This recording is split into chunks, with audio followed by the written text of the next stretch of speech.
Did you know that Bugged Hiram Maxim, the inventor of the automatic machine gun, spent so much time testing firing his new invention that he became deaf completely?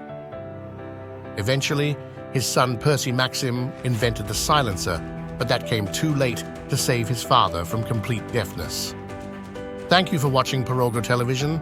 For more important tips like this, please subscribe to our channels at Pirogo Television.